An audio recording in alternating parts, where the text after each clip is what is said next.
अध्याय 18 उपसंहार संन्यास की सिद्धि।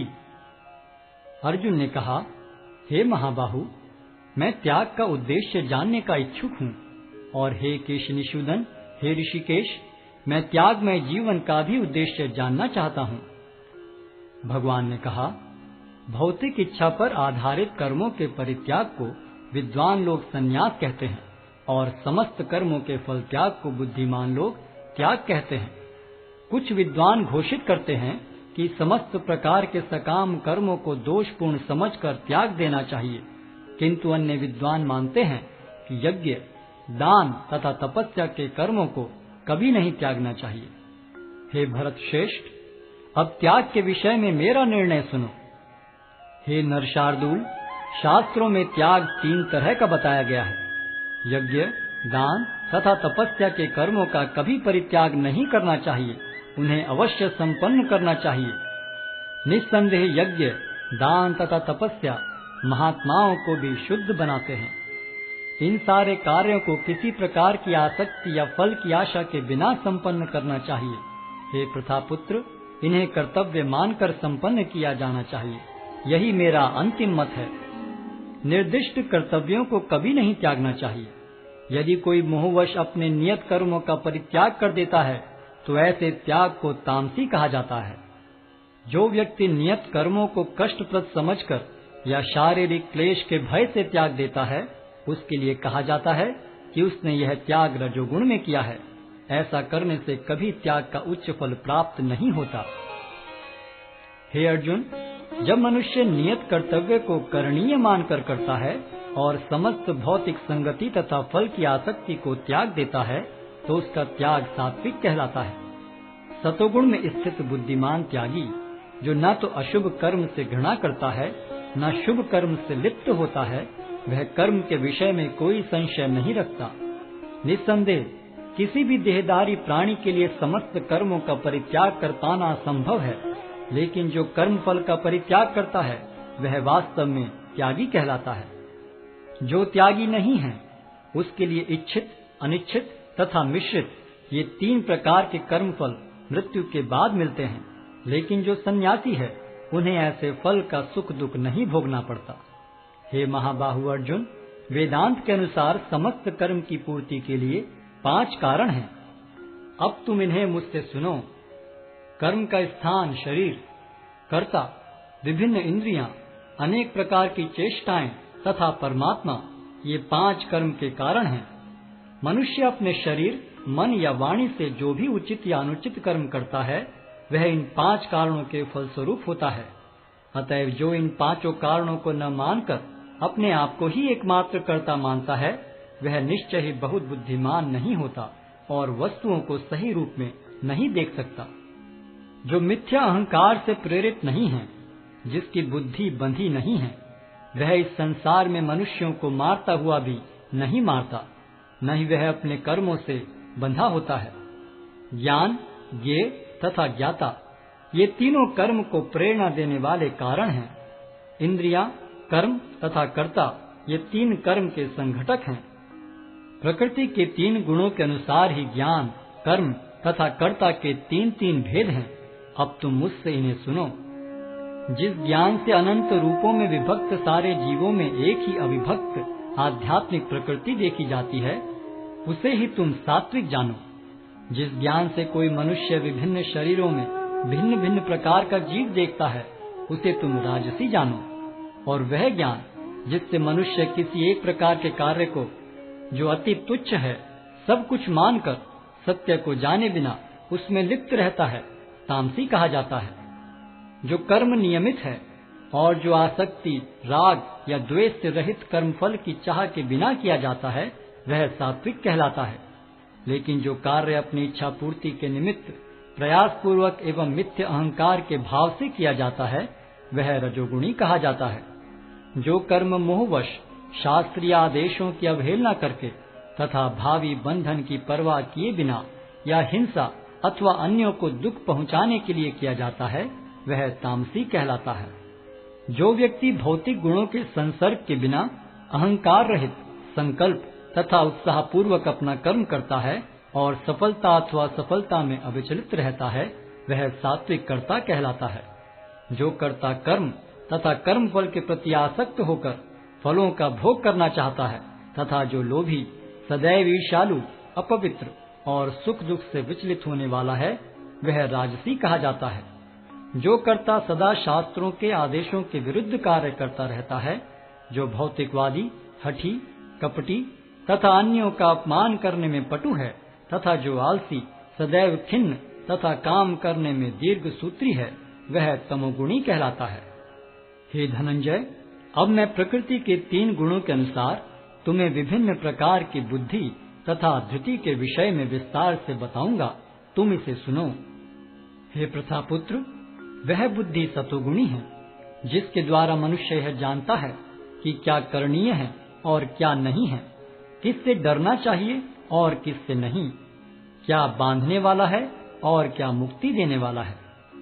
हे प्रथापुत्र, जो बुद्धि धर्म तथा अधर्म, करणीय तथा अकरणीय कर्म में भेद नहीं कर पाती, वह राजसी है।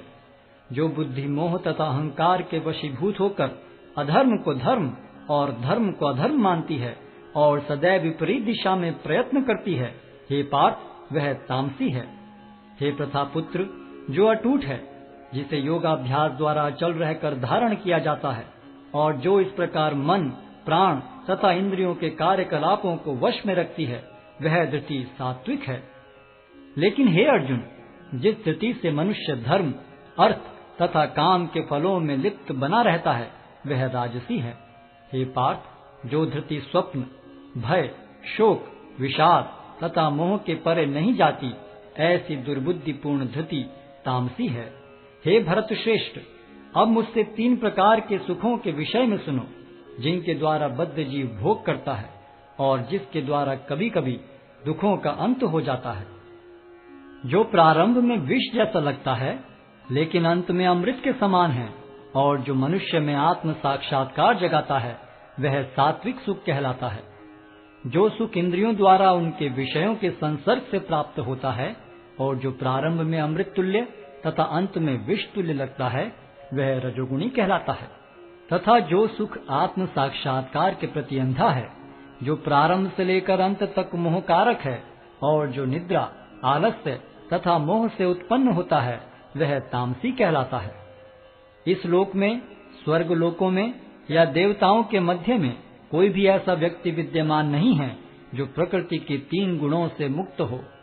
हे परंतप, ब्राह्मणों, क्षत्रियों, वैश्यों तथा शूद्रों में प्रकृति के गुणों के अनुसार उनके स्वभाव द्वारा उत्पन्न गुणों के द्वारा भेद किया जाता है। शांति प्रियता, आत्म संयम, तपस्या, पवित्रता, सहिष्णुता, सत्यनिष्ठा, ज्ञान, विज्ञान तथा धार्मिकता, ये सारे स्वाभाविक गुण हैं जिनके द्वारा ब्राह्मण कर्म करते हैं। वीरता, शक्ति, संकल्प, दक्षता, युद्ध में धैर्य, उदारता तथा नेतृत्व, ये क्षत्रियों के स्वाभाविक गुण हैं। कृषि करना, गोरक्षा तथा व्यापार वैश्यों के स्वाभाविक कर्म हैं और शूद्रों का कर्म श्रम तथा अन्यों की सेवा करना है। अपने अपने कर्म के गुणों का पालन करते हुए प्रत्येक व्यक्ति सिद्ध हो सकता है। अब तुम मुझसे सुनो कि यह किस प्रकार किया जा सकता है। जो सभी प्राणियों का उद्गम है और सर्वव्यापी है, उस भगवान की उपासना करके मनुष्य अपना कर्म करते हुए पूर्णता प्राप्त कर सकता है।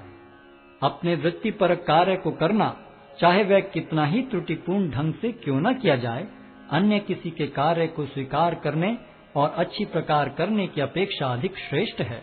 अपने स्वभाव के अनुसार निर्दिष्ट कर्म कभी भी पाप से प्रभावित नहीं होते। प्रत्येक उद्योग किसी न किसी दोष से आवृत होता है, जिस प्रकार अग्नि धुएं से आवृत रहती है। अतएव हे कुंती पुत्र, मनुष्य को चाहिए कि स्वभाव से उत्पन्न कर्म को, भले ही वह दोषपूर्ण क्यों न हो, कभी त्यागे नहीं। जो आत्म संयमी तथा अनासक्त है एवं जो समस्त भौतिक भोगों की परवाह नहीं करता, वह संन्यास के अभ्यास द्वारा कर्म फल से मुक्ति की सर्वोच्च सिद्ध अवस्था प्राप्त कर सकता है। हे कुंती पुत्र, जिस तरह इस सिद्धि को प्राप्त हुआ व्यक्ति परम सिद्धावस्था अर्थात ब्रह्म को सर्वोच्च ज्ञान की अवस्था है प्राप्त करता है, उसका मैं संक्षेप में तुमसे वर्णन करूंगा, उसे तुम जानो।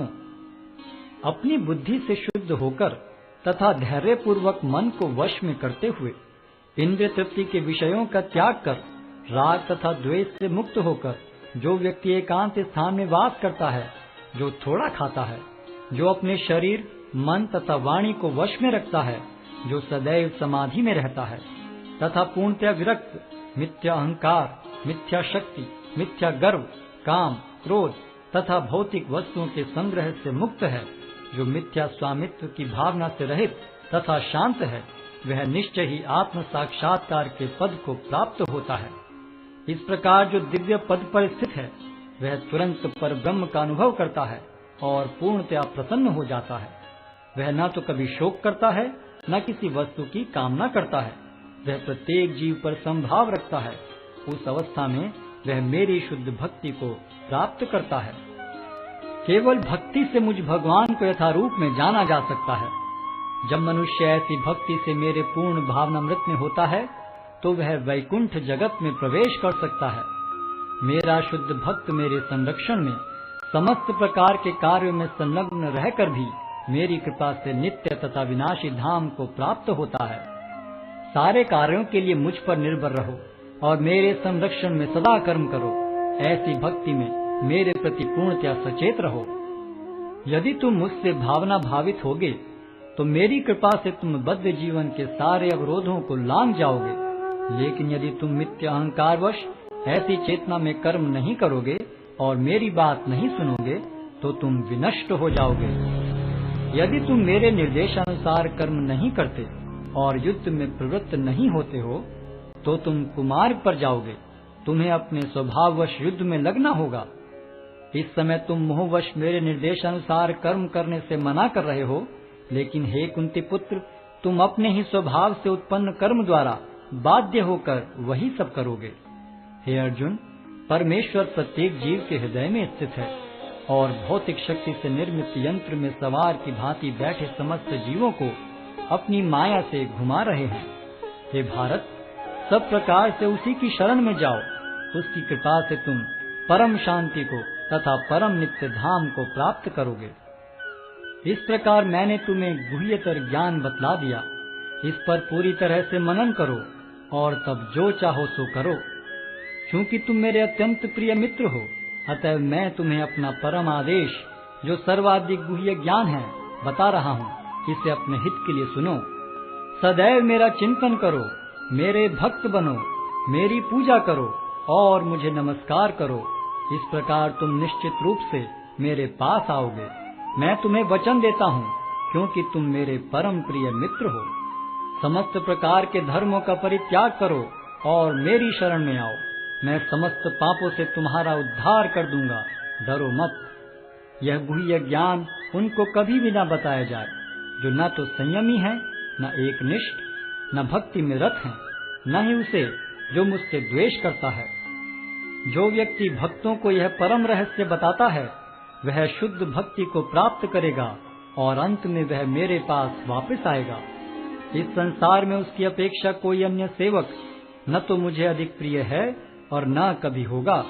और मैं घोषित करता हूँ कि जो हमारे इस पवित्र संवाद का अध्ययन करता है, वह अपनी बुद्धि से मेरी पूजा करता है, और जो श्रद्धा समेत तथा द्वेष रहित होकर इसे सुनता है, वह सारे पापों से मुक्त हो जाता है और उन शुभ लोकों को प्राप्त होता है जहाँ पुण्य आत्माएं निवास करती हैं। हे प्रथापुत्र, हे धनंजय, क्या तुमने इसे एकाग्र चित्त होकर सुना? और क्या अब तुम्हारा ज्ञान तथा मोह दूर हो गया है? अर्जुन ने कहा, हे कृष्ण, हे अच्युत, अब मेरा मोह दूर हो गया। आपके अनुग्रह से मुझे मेरी स्मरण शक्ति वापस मिल गई।